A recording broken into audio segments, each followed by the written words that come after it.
에스겔서는 1장부터 34장까지가 전반부에 해당되고 34장부터 마지막 48장까지가 후반부에 해당된다고 말씀드렸습니다.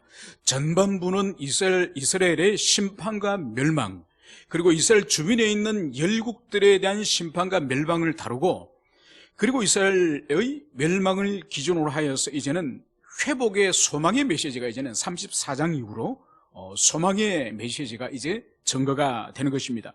그 소망 가운데 먼저 소망과 회복을 주님이 주시는 것이 바로 뭔가 하니까 하나님 백성의 회복을 먼저 말씀하세요.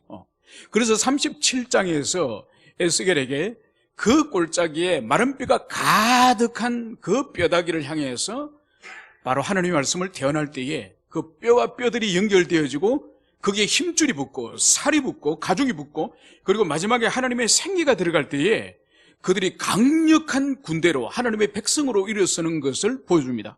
그 환상을 통해서 이제 앞으로 회복될 이스라엘, 이제 포로에서 돌아올 이스라엘은 이제 이 강력한 하나님의 군대가 될 것임을 먼저 백성의 회복을 하나님이 먼저 보여주시죠. 그리고 두 번째 환상이 이제 40장부터 41장, 42장, 이 세 장에 되는 엄청나게 많은 양, 무려 이 세 장에 해당되는 이 많은 양이 바로 뭔가 하니까 이제 파괴되어 버리고 무너져 버리고 이제 불타버려서 이제는 없는 이 예루살렘 성이 앞으로 어떻게 회복될 것인지, 새로운 예루살렘 성의 이 성전의 회복에 대해서 환상을 보여주세요. 그래서 그 40장에 보면은 이제 그 모양이 빛나는 이 노새 모양을 한, 빛나는 노처럼 광채가 나는 그 사람이 이 에스겔을 데리고 40장, 41장, 42장 성전 곳곳을 다니면서 줄과 자를 가지고 이 규모를, 성전을 구체적으로 어떤 기구들이나 공간들이나 모두 측정하는 내용이 무려 3장씩이나 할애하는 것을 봅니다. 여러분, 그런데 이 성전을 측정하는 것을 통하여서 우리가 처음 만들어진 성전과 차이가 나는 것을 볼 수 있습니다. 무슨 차이가 나느냐? 첫 번째는 규모가 훨씬 더 커집니다. 솔로몬의 성전보다. 이게 무슨 뜻일까요?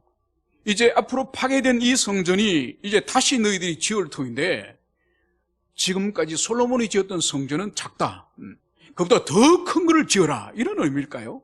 그런 의미는 아니에요. 아무튼 이제 오늘 이 성전에 오늘 이제 하나님께서 특별한 사역을, 특별한 일을 행하는 것을 볼 수 있습니다. 그래서 이제 이 새로운 성전에서 하나님께서 이 에스겔에게 어떤 계시를 주시는지, 이 새로운 성전을 통해서 하나님의 뜻이 무엇인지, 그것을 오늘 집중하여서 오늘 살펴보고자 합니다. 오늘 성경은 1절에서 그 후에 그가 나를 데리고 문에 이르니 곧 동쪽을 향한 문이라. 오늘 성경은 이렇게 기록을 하고 있습니다.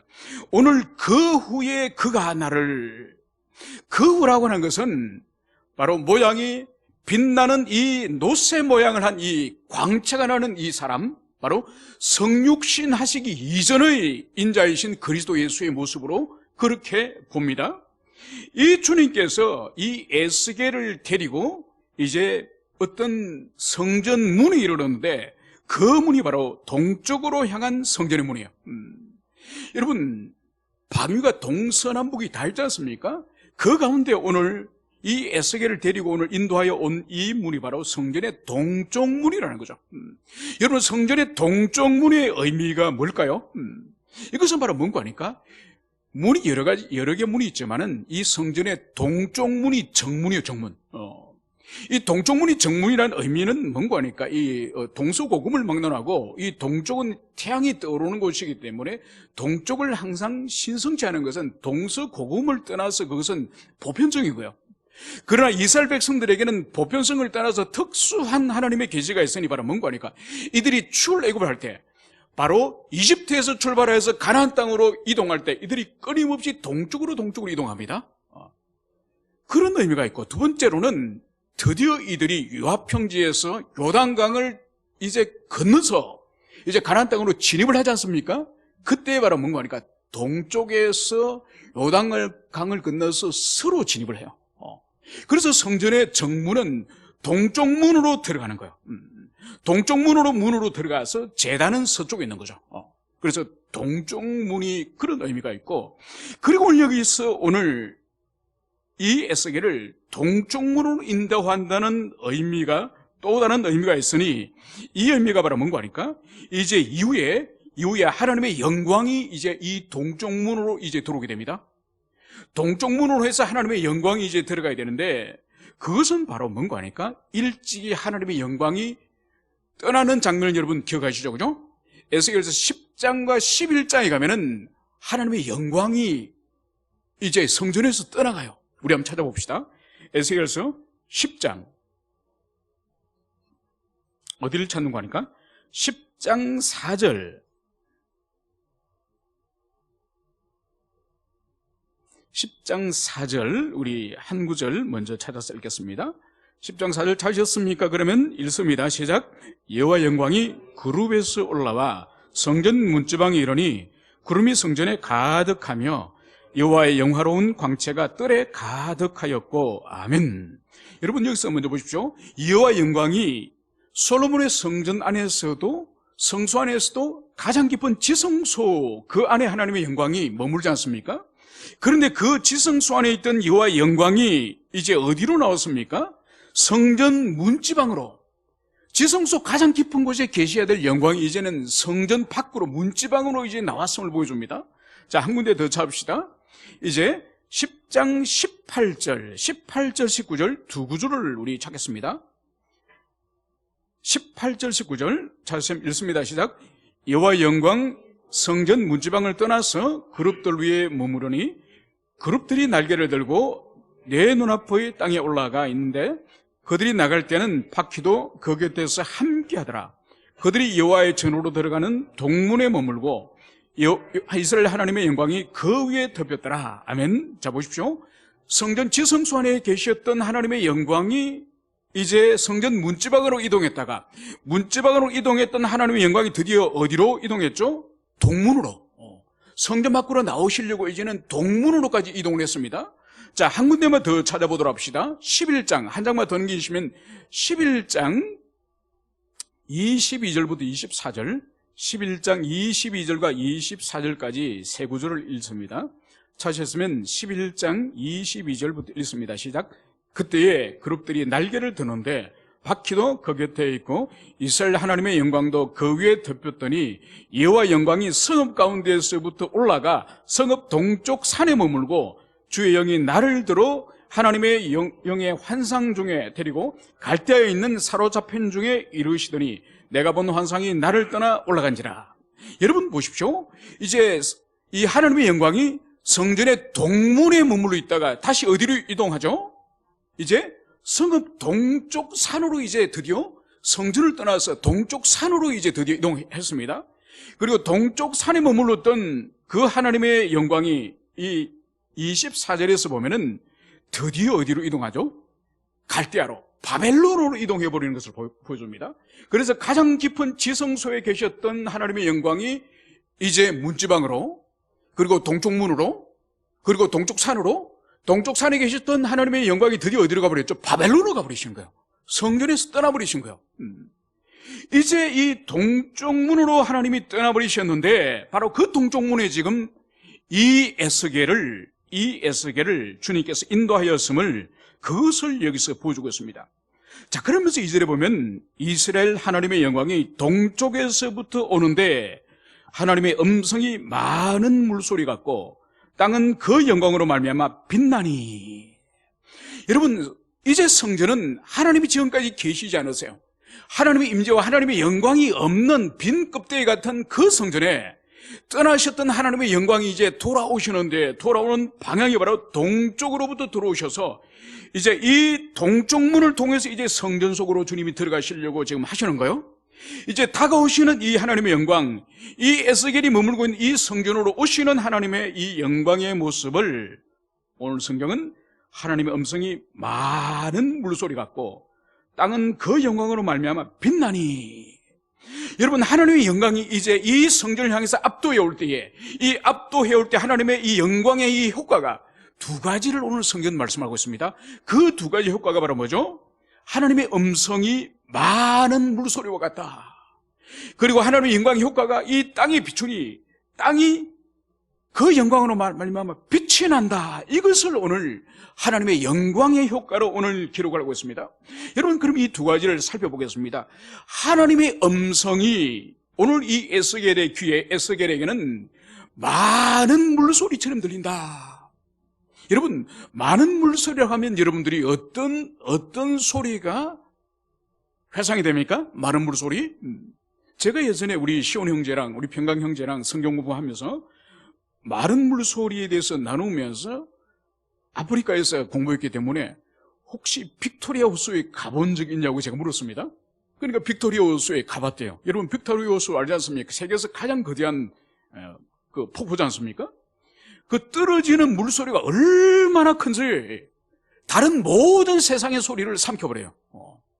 거기 들어가면은 오직 압도하는 물 떨어지는 그다음 폭포 소리 외에는 옆에서 대화하거나 아니면 기계에 어머니거나 모든 소리를 삼켜버리는 압도하는 소리가 많은 물소리예요. 많은 물소리. 이것은 뭔가 하니까 하나님께서 오셔서 말씀하실 때에 이 세상의 모든 소음과 모든 소리는 삼켜버리고 오직 하나님의 음성밖에 그 심령 가운데 들리지 않는 압도하는 주님의 음성, 주님의 말씀, 그것이 바로 하나님의 영광의 임재를 경험하는 거예요. 여러분, 이것은 오늘날도 그대로 우리에게 적용할 수 있습니다. 여러분, 우리에게 하나님의 영광은 오늘날 우리가 예배드릴 때에 위에 있는 이런 조명과 비교할 수 없는 찬란한 빛이 여러분에게 비추는 그걸 말하는 것이 아니에요. 오늘 에스겔에게 있어서 많은 물소리, 거대한 폭포수 소리가 모든 소리를 삼켜버리고 그 사람의 귀와 모든 그 사람의 감각에 그 소리만 압도하는 것처럼 하나님의 말씀이 그 사람의 인격과 영혼을 압도하는 말씀의 역사를 말하는 거예요. 말씀의 역사. 여러분, 어떤 사람은 수십 년을 신앙생활을 하더라도 한 번도 주님의 말씀 앞에 꼬꾸라지고 그 말씀 앞에 자신이 떼굴떼굴 구르는 경험을 해보지 못한 사람이 얼마나 많은지 모릅니다. 여러분, 진실한 회심은 바로 자신이 지금까지 괜찮은 인간, 그래도 도덕적인 인간, 그래도 나만큼 그래도 윤리의식이 있는 인간, 이런 자신에 대한 평판이 완전히 깨어지고 무너지면서 완전히 그 앞에서 떼굴떼굴 구르는 경험, 사람마다 물론 정도는 다릅니다. 그래서 생애 최초로 진정으로 자신은 더러운 죄인이다. 이 더러운 죄를 위해서 주님께서 피 흘리시고 죽으신 나는 하나님의 무한한 희생을 덧입은 사람이다. 그래서 내 인생은 오직 하나님의 영광과 그분을 위해서 나는 다 드려야 될 그런 삶의 존재다. 이 인식이 바로 이 압도하는 하나님의 말씀 앞에서의 경험이에요.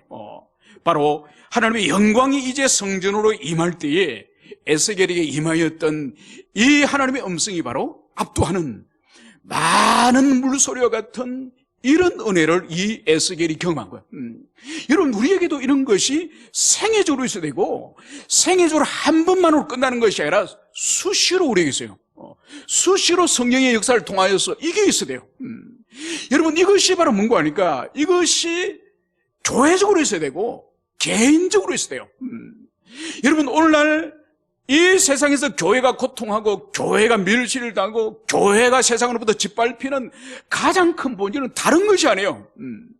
하나님의 영광이 교회에서 떠나고 하나님의 영광의 경험이 우리 심령 가운데 일어나지 않기 때문에 겨우 우리가 도덕적인 삶을 가지고 우리 삶을 평가하고 세상의 사람들의 평가에 우리가 벌벌 떠는 이유가 하나님의 영광의 경험이 교회에서 사라졌기 때문에 우리가 이 모양 이 꼬라지로 사는 거예요, 여러분.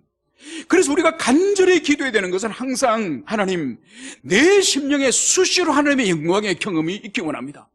그리고 우리 교회가, 우리 공동체적으로 하나님의 영광의 경험이 수시로 일어나서 이 지체가 회심하였다, 저 지체가 회개하였다, 이 지체가 다시 주님 만났다, 이 지체가 깨어졌다, 이런 이야기들이 수시로 들려와야 그 공동체가 영광이 현재적으로 하나님의 영광에 하나님 임재가 현재적으로 있다는 증거예요, 여러분. 이것이 없음을 우리가 개인적으로 애통해야 되고 이것이 없음을 가정적으로 애통해야 되고 이것이 없음을 우리 공동체적으로 경험해야 되고 이것이 없으면 이 한국교회가 없음을 그것을 우리가 애통해야 되는 거예요. 두 번째로는 이 영광의 효과가 바로 뭔가 하니까 땅은 그 영광으로 말미암아 빛나니. 여러분, 하나님의 영광이 이제 압도할 때에 땅이 빛났다고 말씀을 하고 있습니다. 여러분, 땅이 빛났다는 의미가 뭘까요? 바로 가로등을 한밤중에 온 동네에 쫙 켰더니 땅이 환하게 빛났다는 그런 의미일까요? 그런 의미가 아니에요. 여기서 땅이라고 하는 이것은 1차적으로는 물리적인 의미도 있지만은 물리적인 의미가 있습니다. 그래서 솔로몬이 성전을 모두 완성하고 봉헌식을 할 때에 하늘로부터 불이 떨어지지 않습니까? 불이 떨어져서 성전에 찬란한 하나님의 영광이 가득합니다. 구름과 함께 하나님의 영광이 가득할 때에 심지어 제사장도 그 하나님의 성전 앞에 그 영광에 압도돼서 서 있을 수 없어서 사람들이 다 땅에 바짝 엎드립니다. 이게 영광의 효과예요. 그리고 하나님의 성막이 시내산에서 출애굽기 마지막 40장에서 모든 성막을 이제 모세가 다 이제 장비를, 기구들을 다 갖추었지 않습니까? 그리고 만들어진 그 기구 위에 거룩한 성유를, 기름을 발라서 이제 다 거룩하게 구별하였을 때에, 그것이 완성됐을 때에 하늘로부터 놀라운 영광의 불이 떨어지지 않습니까? 그래서 모든 사람들이 이 성막 가운데 하나님의 계심, 임재하심을 압도적으로 경험하지 않습니까? 여러분, 그런 일은 오늘날 다시 일어나지 않아요. 여러분들이 우리 교회가 그럴 계획은 현재 없지만은 막 성장을 교회가 해가지고 예배당을 아무리 공을 들여가 금을 칠갑을 해보세요. 솔로몬 시대나 모세처럼 막 구름이 그 안에서 피어나거나 하늘에서 불이 떨어져서 찬란한 그런 일이 없습니다. 다시는 그런 일, 후속 역사 가운데 다시 재현되는 역사는 아니에요. 그럼 뭐냐? 땅이 빛난다는 의미는 뭐냐? 그것은 바로 하나님의 영광, 하나님의 말씀의 역사를 통해서, 성령의 역사를 통해서 어둠 가운데 있던 심령들, 이 땅에 있는 인생들, 우리를 말하는 거예요. 인생들에게 있어서 어둠이 물러가고 그 영혼의 빛이 스며드는 그것을 말하는 거예요. 여러분, 이것이 하나님의 영광의 현주소. 여러분, 그렇기 때문에 잠시 전에 말씀드렸던 말씀이, 하나님의 음성이 압도적으로 임할 때에 일어나는 그 현상이나 하나님의 영광이 임하였을 때 빛이 땅을 밝히는 거나 같은 논리. 여러분, 그렇기 때문에 우리 가운데 심령에 일주일 동안 나는 한 번도 죄를 생각하거나 한 번도 나는 악한 것을 생각한 적이 없다, 그런 사람 있습니까? 없습니다. 여러분, 우리 인간은 우리 조상들도 그런 말 있지 않습니까? 5만 가지를 생각한다. 그래서 심리적으로 실제로 하루에 5만 가지 생각들이 짧게는 0.00 몇 초를 부터 해서, 어떤 생각은 상당히 길게 하는 생각도 있지만은 이 생각들의 파편 조각이 약 5만 가지 생각이 스쳐 지나간답니다. 그 정도로 많은 생각이 지나가요. 여러분, 그 가운데 정말로 우리가 악한 것을 한 번도 생각하거나 한 번도 마음으로 시도해 보려고 마음으로 꿈꾼 적이 없습니까? 아니에요. 여러분, 이 땅에 있는 모든 그리스도 안에서 대속을 입은 성도인 우리라도 끊임없이 악한 생각이 스쳐 지나가고, 어떤 것은 상당한 시간 머물기도 하고, 어떤 생각은 어리석게도 그 열매를 거두려고 그렇게 우리가 시도하는 그런 경우도 있습니다.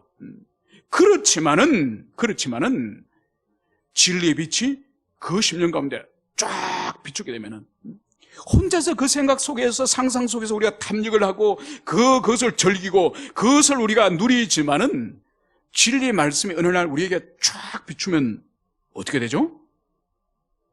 하나님께서 우리에게 그 죄를 먹고 마시면서 몰래 은밀하게 죄를 즐길 때는 느끼지 못했던 죄책감이 확 일어나면서 자신의 죄가 더럽게 여겨지고 주님 앞에 부끄러움을 느끼고, 그래서 다시 버려야 되겠다는 결단의 심령이 우리에게 일어나지 않습니까?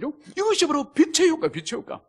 빛이 들어오지 않았으면 계속적으로 그 죄를 먹고 마시면 며칠, 몇 날 동안 그것을 시도하려고 꿈꾸고 있을 텐데, 이제 빛이 들어오니, 진리가 쫙 들어오니 심령 속에 있는 어둠의 생각, 어둠의 영의 역사가 싹 물러가는 거죠. 그것을 오늘 여기서 말씀하시는 거고. 그래서 우리 심령 가운데 하나님의 영광의 경험들이 계속 반복적으로 일어날 때 우리가 죄와 싸워서 이길 수 있는 거예요, 여러분. 우리가 하나님의 영광의 경험, 성령의 역사의 경험이 없을 때에 우리 힘으로는 절대로 싸워서 이길 수가 없는 거예요. 심지어 다윗조차도 그가 게으르고 그가 낮잠을 자고 부하들은 전쟁도 보내놔놓고 이웃에 있는 여자의 벗은 몸이나 즐기면서, 여러분, 그러니까 심지어 다윗마저도 영혼이 무너지고 영혼이 그렇게 악한 짓을 행하지 않습니까? 그죠? 여러분, 그렇기 때문에 다윗이 무너진 것은 다른 것이 아니라 그 다윗 내면의 영광의 경험들이 어느 순간 멈춰버리고 그 영광의 역사가 어느 순간 멈춰버리기 때문에 어느 날 심지어 살인과 간음까지 하게 되는 그 심령이 되는 거예요. 여러분, 그렇게 우리가 계속적으로 주님 앞에 구하는 이유 중에, 성경을 묵상하는 이유 중에 하나가 바로 뭔가 하니까 이 영광의 경험은 말씀과 함께 일어나거든요. 여러분, 성령 역사는 말씀을 사용해서 성령께서는 역사하십니다. 우리를 만나주십니다. 여러분, 하나님의 말씀 없이 하나님을 만나려고 하는 대표적인 오늘날 심각한 사람들이 바로 신비주의자들이에요. 그 사람들 하나님의 말씀과 상관없이 하나님 속으로 직접 들어가서 그분과 합의를 되려고 하는 거예요.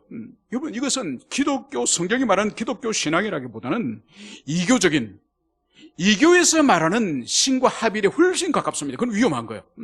우리는 그것을 믿지 않습니다. 우리는 하나님께서 하나님의 말씀, 우리를 압도하는 하나님의 음성, 진리, 계시, 말씀을 통해서 성령은 우리를 만나주시고 우리를 변화시키고 우리에게 감화를 주시는 거예요. 이것을 우리는 기억을 해야 될 것입니다. 이제 그 영광을 오늘 3절에서는 그 모양이 내가 본 환상 곧 전에 성읍을 멸하러 올 때에 보던 환상 같고 그발 강가에서 보던 환상과 같기로 내가 곧 얼굴을 땅에 대고 엎드렸더니 이와 영광이 동문을 향하여 성전으로 들어가고 영이 나를 들어데리고 안뜰로 들어가시기로. 여러분, 오늘 이 영광의 모습을 에스겔은 이제 보니 그 영광의 모습을 오늘 두 가지로 설명을 하고 있습니다. 바로 전에 성읍을 멸할 때에 보던 환상과 같고, 여러분, 예루살렘 성을 멸망시키기 직전에 무슨 일이 있었는가 하니까 바로 우리가 조금 전에 읽었던 10장과 11장에서 하나님의 영광이 떠나는 장면이 있죠, 그죠? 먼저 예루살렘을 파괴하기 전에, 성전을 파괴하기 전에 먼저 무슨 일을 주님이 하셨는가 하니까 영광이 먼저 떠나시고 나서 그 후에 예루살렘이 멸망하고 성전이 파괴되거든요. 그걸 말하는 거예요. 그러니까 하나님의 영광이 지성소 깊은 곳에서 이제 동문으로, 그리고 동쪽 산으로, 그리고 바벨론으로 떠나버릴 때 그 영광의 모습을 말하는 것이고, 두 번째로는 그발강가, 바로 이 에스겔서 1장에서 이 에스겔이 나이 30살 때 선지자로 부름을 받지 않습니까? 그때 그가 그발강가에서 하나님을 만나지 않습니까? 그때 그 북쪽 하늘, 그 하늘에서 구름이 껴있는 그 하늘 위에 하나님의 보좌가 나타나면서, 거기에 천사들이 나타나면서 예루살렘 성전에 있어야 될 그 하나님의 보좌가 이 바벨론으로 이제 날아온 거죠. 그래서 거기서 이제 하나님의 영광을 경험하고 이 에스겔이 선지자로 부름을 받지 않습니까? 그 장면 그대로 오늘 이 환상 가운데 이 성전으로 하나님의 영광이 다시 들어옴을, 그것을 여기서 말씀을 하고 있습니다. 이 영광을, 이제 이 영광이 동문을 통해서 이제 성전 속으로 이제 들어가는 거예요. 이 모습을 오늘 볼 때에 오늘 3절 말미에서 보면은 곧 얼굴을 땅에 대고 엎드렸더니, 여러분, 하나님의 영광을 경험한 이 에스겔의 이 모습은 바로 뭔가 하니까 주님 앞에, 영광 앞에 엎드리는 거예요.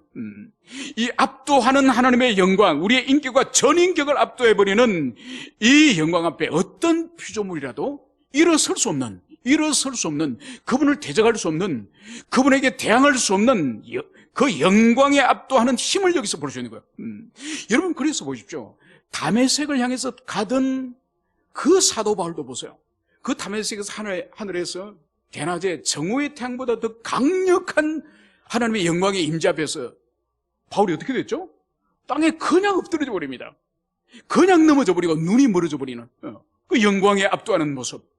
여러분, 이사야 7장은 이사야의 소명장이요, 에스겔서는 1장이 에스겔을 부르신 소명장을 한다면 이사야 7장이 이사야를 하나님께서 선지자로 부르는 장면이죠.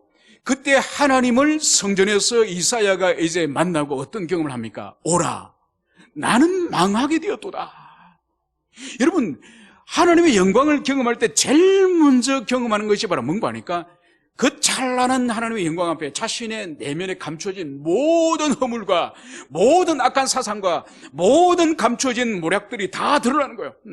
그래서 하나님의 영광을 최초로 경험할 때 제일 먼저 경험하는 것이 바로 뭔가 하니까 영광에 압도돼서 자신의 죄인됨이에요. 죄인됨. 그래서 이사야도 자기 영혼이 망하게 되었다, 이것을 고백하는 거예요. 오늘 에스겔도 보십시오. 그가 이미 과거에 여러 차례 영광을 경험했지만은 또다시 자신이 경험했던 그 동일한 모양으로 오늘 압도하시는 이 하나님의 영광 앞에 오늘 이 에스겔은 땅에 엎드렸다. 여러분, 이것이 얼마나 복들입니까? 여러분, 우리 인생 가운데에 하나님의 영광을 경험하고 그분 앞에 바짝 엎드리는 이런 일들이 우리 인생에 수시로 있어요. 수시로. 여러분, 이것이 없기 때문에 교만해지고, 이것이 없기 때문에 우리가 사악한 삶을 계속 걸어가고, 이것이 없기 때문에 우리 인생에 목적의식이 없고, 이것이 없기 때문에 자기 하고 싶은 대로 인생을 살아가는 거예요.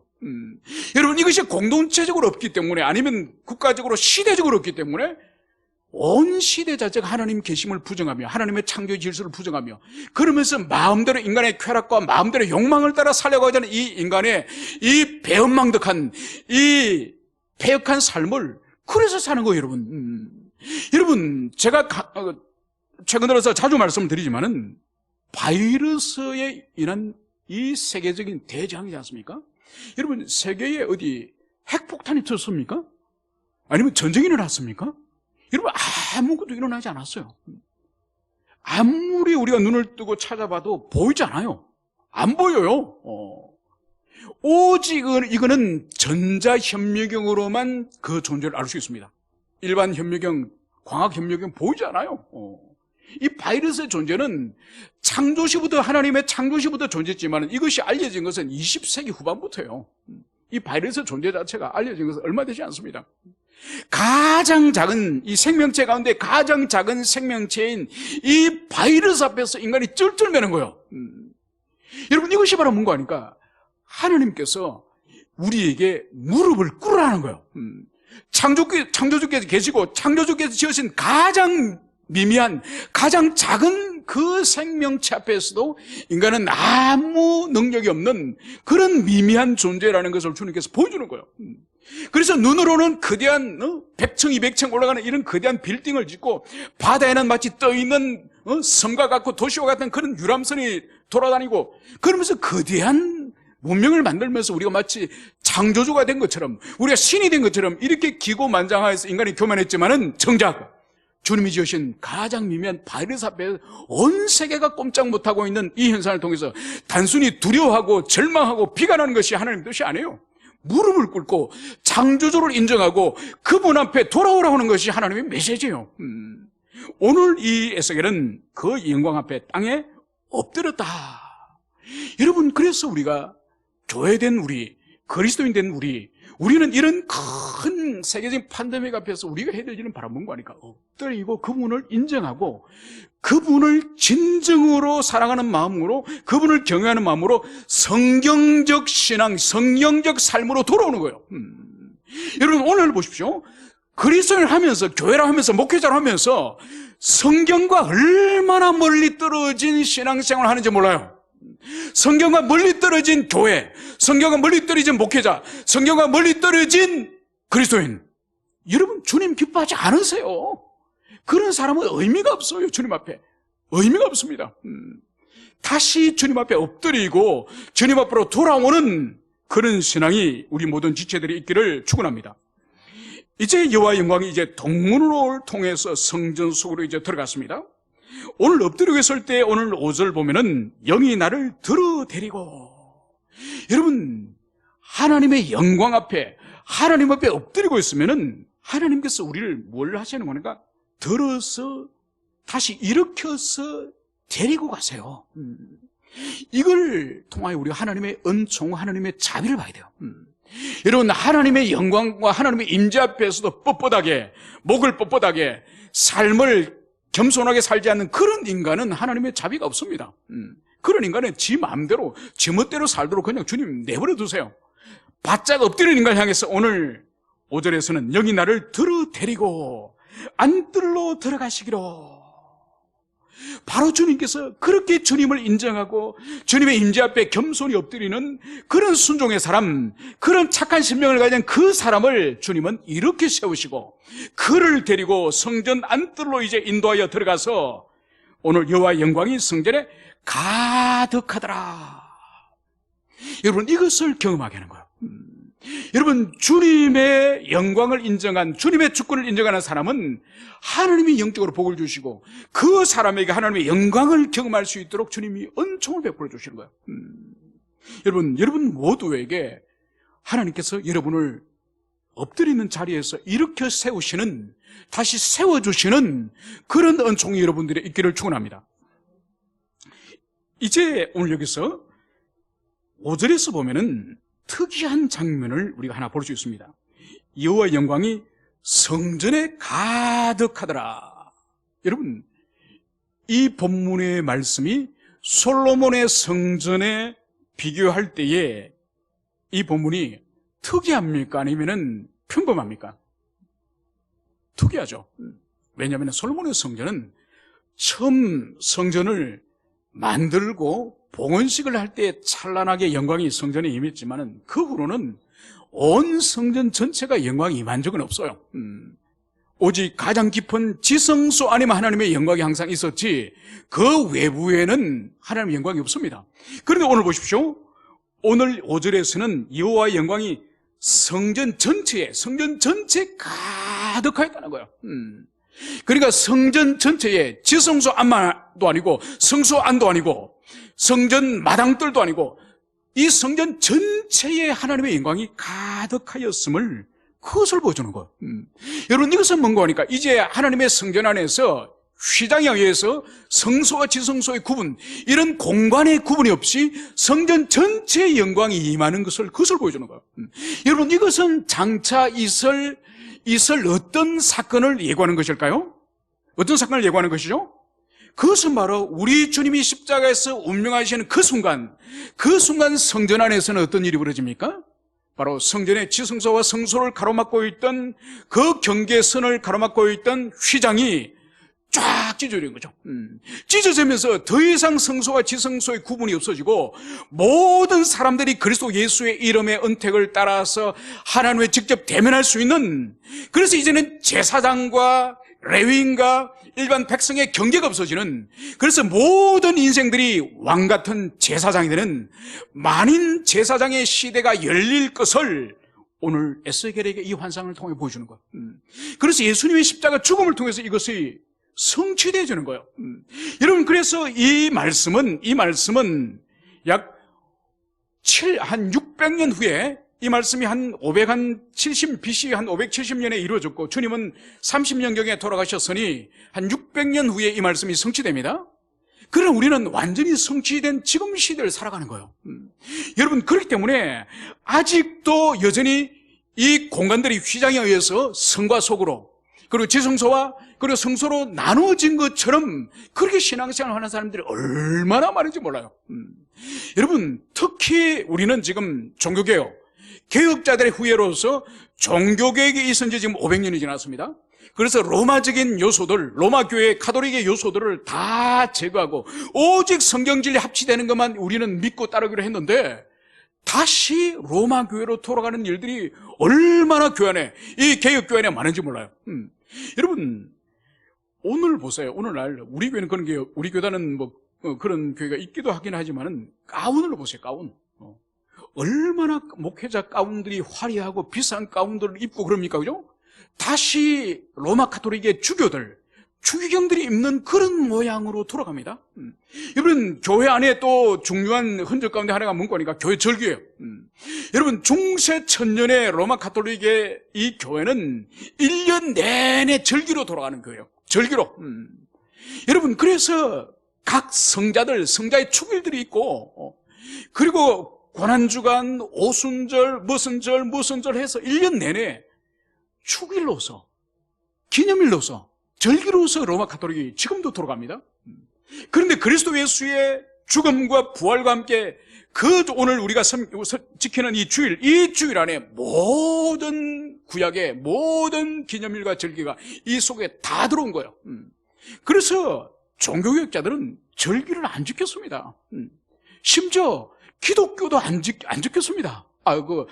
성탄절도 안 지켰습니다.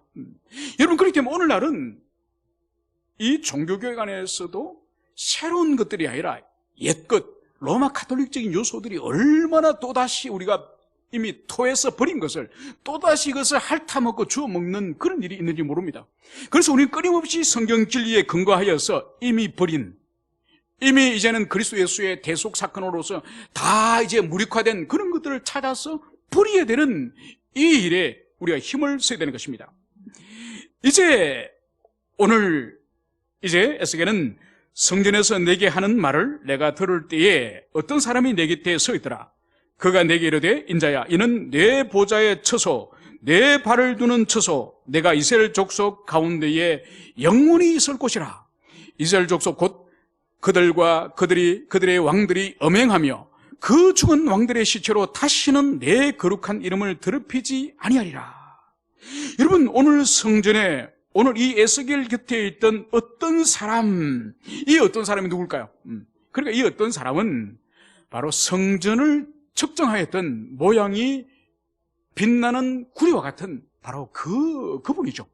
그러니까 성육신하기 이전의 성자 그리스도, 성자 하나님 그분으로 봅니다. 왜냐하면 이 6절과 이 7절을 보십시오.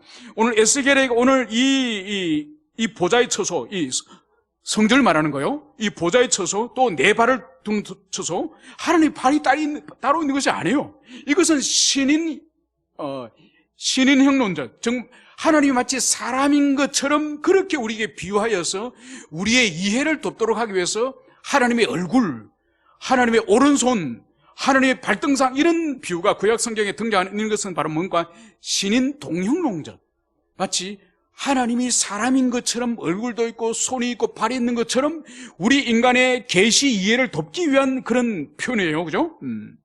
그래서 오늘 그 어떤 사람, 이 사람이 누군지를 보여주는 것이 바로 뭔가 하니까 이 하나님의 보좌의 처소를 내 보좌라 그러세요. 내 보좌. 그리고 하나님의 발등상이라고 알려진 이것을 내 발을 두는 처소. 그리고 내가 이스라엘 족속 가운데 영원히 있을 곳이라. 끊임없이 내가. 그러니까 이분은 오늘 에스겔 곁에 서 있는 어떤 이 사람은 바로 하나님 당신인 것을 우리가 여기서 볼 수 있는 것이죠. 그러면서 주님께서는 오늘 중요한 것을 말씀하고 있습니다.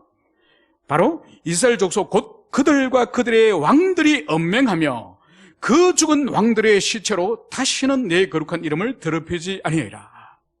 여러분, 오늘 하나님께서 이스라엘 족속 그들의 왕들이 엄행하였고 왕들의 죽은 시체로 우리 주님의 이름을 더럽혔다, 이 말씀을 하는 거예요. 여러분, 이 말씀이 뭘까요? 이것은 바로 이스라엘 백성의 역대 왕들이 여호와께 얼마나 배교하고 타락하고 범죄했는지 그것을 말씀하는 거예요. 그래서 보십시오. 오늘 8절, 그들이 왕들을 말하는 겁니다.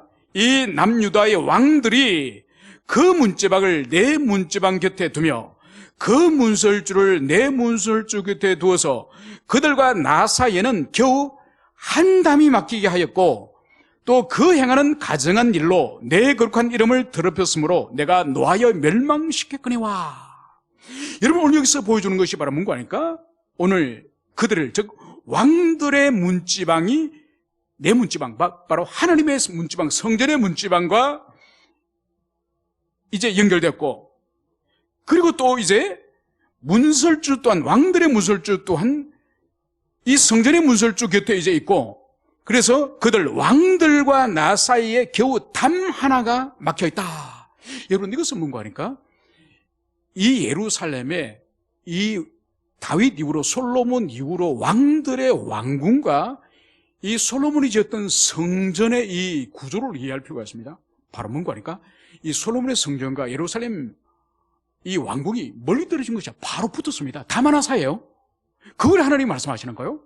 그러니까 소위 말해서 왕들이 한 내놈들이 그 왕궁 안에서 더러운 짓을 하고 그 짓을 하는 것이 나와 바로 문지방 사이로, 그리고 담 하나 사이로 이러면서 있으면서 오만 더러운 짓을 너희들이 내 성전 앞에서 그 짓을 한다. 이것을 주님 말씀하시는 거예요. 여러분, 이것을 찾아봅시다. 실제로 이런 일이 있었는지 열왕기하 23장을 갑시다. 열왕기하 23장. 열왕기하 23장. 23장은 바로 남유다의 멸망 직전에 마지막으로 하나님이 귀한 당신의 종 요시야 왕을 주셨습니다. 그래서 이제 무너지는 멸망의 비탈을 향해서 달려가는 이 이스라엘을 잠시 멸망을 멈추고, 그리고 종교개혁을 통해서 다시 회복시키려고 했던 귀한 헌신자가 이 요시야 왕이에요. 자, 그 요시야 왕이 어떻게 헌신하였는지 우리 4절부터 우리 15절까지 이스라엘의 왕들이 어떤 짓을 도대체 했는지, 이 요시야 왕이 그 악한 짓을 어떻게 종교개혁을 통해서 청산했는지 우리 천천히 우리 23장 4절부터 읽습니다. 시작. 왕이 대제사장 hil기야와 모든 부제사장들과 문을 지킨 자들에게 명령하여 바알과 아세라와 하늘의 이를 성신을 위하여 만든 모든 그릇들을 여호와의 성전에서 내다가 예루살렘 바깥 기드론 밭에서 불사르고 그것들의 죄를 베델로 가져가게 하고, 옛적에 유다 왕들이 세워서 유다 모든 성읍과 예루살렘 주위의 산당들에서 분향하며 우상을 섬기게 한 제사장들을 폐하며, 또 바알과 해와 달과 별대와 하늘의 모든 별에게 분향하는 자들을 폐하고, 또 여호와의 성전에서 아세라 상을 내다가 예루살렘 바깥 기드론 시내로 가져다가 거기서 불사르고 빻아서 가루를 만들어 그 가루를 평면의 묘지에 뿌리고, 또 여호와의 성전 가운데 남창의 집을 흐르니 그곳은 여인이 아세라를 위하여 휘장을 짜는 처소이더라. 또 유다 각 성읍에서 모든 제사장을 불러오고, 또 제사장이 분향하던 산당을 개바에서부터 브엘세바까지 더럽게 하고, 또 성문의 산당들을 헐어 이 산당들은 그 성읍의 지도자 여호수아의 대문역이 곧 성문 왼쪽에 있었더라. 산당들의 제사장들은 예루살렘 여호와의 제단에 올라가지 못하고 다만 그 형제 중에서 무교병을 먹을 뿐이었더라. 왕이 또 흰놈의 아들 골짜기의 도벳을 더럽게 하여 어떤 사람도 몰록에게 드리기 위하여 자기의 자녀를 불러 지나가지 못하게 하고, 또 유다 여러 왕이 태양을 위하여 드린 말들을 제하여 버렸으니 이 말들은 여호와의 성전으로 들어가는 곳에 근처 넷이 나단 멜렉의 집 곁에 있던 것이며, 또 태양 수레를 불사르고 유다 여러 왕이 아스의 다락 지붕에 세운 제단들과 므낫세가 여호와의 성전 두 마당에 세운 제단들을 왕이 다 헐고 거기서 빻아내려서 그것들의 가루를 기드론 시내에 쏟아버리고, 또 예루살렘 앞 멸망의 산 오른쪽에 세운 산당을 왕이 더럽게 하였으니 이는 옛적에 이스라엘 왕 솔로몬이 시돈 사람의 가정한 아스다롯과 모압 사람의 가정한 그무스와 암몬 자손의 가정한 밀곰을 위하여 세웠던 것이며, 왕이 또 석상을 깨뜨리며 아세라 목상을 찍고 사람의 해골로 그곳에 채웠더라. 또한 이스라엘에게 범죄하게 한 느밧의 아들 여로보암이 베델에 세운 제단과 산당을 왕이 헐고 그 산당을 불사르고 빻아서 가루를 만들고 또 아세라 목상을 불살라더라. 아멘. 여러분, 이게 하나님의 백성에게 멸망 직전에 있었던 실제적인 역사요. 여러분, 우리가 입에서 읽기가 부끄러운 사건이에요, 여러분. 여러분, 이것이 어디서 일어나는 거예요? 성전 안에서. 하나님의 성전 안에서 이런 일이 일어나는 거예요. 여러분 보십시오. 오늘 여기서 보면은, 오늘 7절에 보면 하나님의 성전 가운데에 남창을 위한 집을 세웠다는 거예요. 하나님의 성전 안에 남자 동성연애자를 위한 집을 성전 안에 그것을 만들었다는 거예요. 여러분, 입에도 담을 수 없는 일이, 이 언약의 백성 성전 안에 이런 일이 뻔뻔하게 만들고 왕이 그것을 허락하고 제사장이 그것을 보고도 성전에서 제사를 계속 드린 시대가, 이 이스라엘 백성의 멸망 직전에 이런 뻔뻔한 일이 성전 안에서 일어날 정도면은 왕의 침실과 왕의 왕궁에서는 어떤 일이 일어나겠습니까? 그래서 오늘 에스겔을 통해서 바로 하나님의 성전과 담 하나 사이를 두고, 문지방 하나를 사이 두고, 문설줄 하나 사이 두고, 그 속에서 얼마나 끔찍한 우상숭배와 죄악이 일어났던지 바로 왕들이 엄명하며 그 죽은 왕들의 시체로 내 거룩한 이름을 더럽히지 아니하라. 다시는 지금까지 있었던 그 더러운 죄악을, 그 우상 숭배와 그 타락한 그 죄악을 다시는 범하지 않을 것이다. 그것을 오늘 주님께서 말씀하십니다. 그러면서 오늘 주님께서는 이제 오늘 8절 마지막에 또 그 행하는 가증한 일로 내 거룩한 이름을 더럽혔으므로 내가 노하여 멸망시켰거니와. 이스라엘 백성들이 바벨론으로 포로로 끌려가고 비참하게 그들이 죽임을 당하고 성읍이 불타고 심지어 하나님의 성전마저도 불태우고 파괴되는 그 원인이 그들의 하나님이신 여호와의 무능력, 하나님이 지킬 능력이 없어서, 하나님이 바벨론의 신인 마르둑을 대항할 수 있는 힘이 없어서 무너진 것이 아니라 오늘 또다시 말씀하시죠. 하나님의 거룩한 이름을 더럽혔으므로 바로 내가 노하여 멸망시켰거니와. 여러분, 이스라엘 백성을 멸망시키고 파괴하고 그 성전을 파괴하고 불태웠던 주체가 오늘 누구라고 말씀하시죠? 내가 노하여 멸망시켰다는 거예요. 여러분, 바벨론 왕과 바벨론 군대는 하나님의 심판과 멸망의 도구에 불과한 거예요. 하나님 스스로 포기하였고, 하나님 스스로 언약의 백성을 포기하였고, 스스로 성전을 포기하였고, 스스로 예루살렘 성을 하나님 스스로 파괴하고 스스로 포기하신 거예요. 여러분, 이것이 바로 뭔가 하니까 하나님께서는 당신의 사랑하는 자녀들, 당신의 백성들을 죄 가운데서 벗어나지 않을 때는, 죄 가운데 그곳에서 계속 먹고 마실 때는 하나님의 진노가 임박하면은 드디어 때리시는 하나님이에요. 때리시고 나중에는 어루만지시는 하나님이에요. 그래서 때리심으로 말미암아서 그 사람이 하나님의 공의와 하나님의 진노하심을 못 보게 하시고, 그리고 그 영혼을 불쌍히 여기서 다시 회복시켜서 다시 고치시는 그 하나님이에요. 여러분, 이것은 이스라엘 민족 전체가 이런 환난을 당했을 뿐만 아니라 우리도 마찬가지예요. 우리가 어떤 일에 계속 불순종하고 주님의 뜻대로 살지 않아 보세요. 여러분, 이 세상 사람은 계속 살더라도 주님 놔두세요. 왜냐? 상관없으니까. 그런데 성도라 부름받은 자, 그리스도 안에 있는 자, 신앙 안에 있는 자, 계속 주님이 기뻐하지 않는 짓을 계속 엄밀하게 그 죄를 먹고 마시며 즐겨보세요. 어느 날 그 사람의 인생과 영혼이 망하는 듯한 죽음과 같은 지옥의 고통을 하나님께 허락하세요. 왜냐하면 그래야 그 사람을 고치니까, 그래야 그 사람이 변화되니까, 그래야 그 사람을 엎드리고 겸손히 질 수 있으니까. 바로 하나님이 친히 이스라엘 백성을 멸망시킨 이유가 그들의 죄 때문에. 여러분, 그렇기 때문에 이제는 백성을 다시 주님께서 회복시키시고 이제 성전을 다시 회복시킨다 말씀했지 않습니까? 그죠? 이 성전을 회복시키지만은 저절로 되는 것이 아닙니다. 오늘 마지막 9절, 이제는 그들이 그 엄난과 그 왕들의 시체를 내게서 멀리 제거하여 버려야 할 것이라. 그리하면 내가 그들 가운데 영원히 살리라. 여러분, 이것이 교회되지 않은 세상 사람들을 다루시는 방식과, 교회된 자는 하나님께서는 말씀과 성령으로 그 영혼을 다루시기 때문에 교회된 그리스도 안에 있는 자들에게는 여러분 저절로 하나님 복 주시고 저절로 그 영혼을 회복시키는 게 아니에요. 그러니까 끊임없이 엄난과 이 왕들의 시체를 내게서 멀리하기, 즉 죄와 싸우기를, 죄와 피 흘리며 싸우기를 그 의지를 가진 자에게 주님이 도와주세요. 여러분, 우리는 우리 독자적인 힘으로 절대로 죄와 싸우거나 악한 세상과 싸우거나 우리 욕망과 싸울 수 있는 힘이 절대로 없습니다. 절대로 싸워서 우리 이길 수 없어요. 어떻게 이길 수 있느냐? 싸우고자 하는, 죄와 싸워서 피 흘리면서 죽고자 하는 의지를 가진 자에게 성령이 도우세요. 그런 자에게 성령의 도우심을 통해서 이기는 거예요.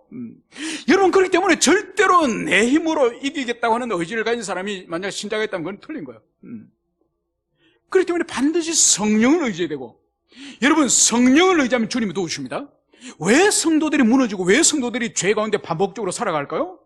성령 앞에 그 죄를 더럽게 여기고 그 죄와 싸우려고 하는 의지보다는 그 죄를 계속 엄밀하게 즐기는 거죠. 계속 그 죄를 누리면서 그 죄의 맛을 놓지 않는 거예요. 여러분, 그 죄를 즐기고 놓지 않는 이상은 성령의 역사가 없습니다. 그렇기 때문에 노예의 삶을 계속 사는 거예요, 여러분. 오늘 분명히 오늘 에스겔을 통해 말씀하십니다. 바로 그리하면, 그 죄악을 버려야, 그리하면 내가 그들 가운데 영원히 살리라. 여러분, 성령께서 우리 안에 들어오셔서 우리 안에 내주하시면 영원히 떠나지 않으세요. 우리가 죄를 짓고 어떤 실수를 하더라도 떠나지 않으세요. 문제는 뭔가 하니까 내 안에 계시는 성령이 내 안에 계시지만은 내가 반복적으로 죄를 짓고 불순종한 삶을 살면 계셔도 계시지 않는 것처럼 아무런 주도적인 역사가 바로 죄에 대해서, 의에 대해서, 심판에 대한 각성의 역사가 일어나지 않아요. 마치 성령이 안 계시는 것처럼 계속 우리가 죄를 탐내가면은 죄의 종이 되는 것이 하나님의 종이 되지 않아요. 여러분 이것을 기억해야 돼요. 우리의 의지로서 죄와 싸우려고 하고 죄를 버리려고 하고 그와 싸우려고 하는 선한 의지가 있을 때 성령이 도우시고 그 죄와 싸울 수 있는 능력을 주시는 거지. 그것은 버리고 계속 은밀히 몰래 죄와 접선하고 죄와 탐닉을 하고 죄와 불륜을 즐기면서 하나님 당신 내고쳐보세요. 여러분 절대로 일어나지 않습니다. 여러분 죄의 속임에 속지 않는 여러분 되시기를 축원합니다. 함께 기도합시다.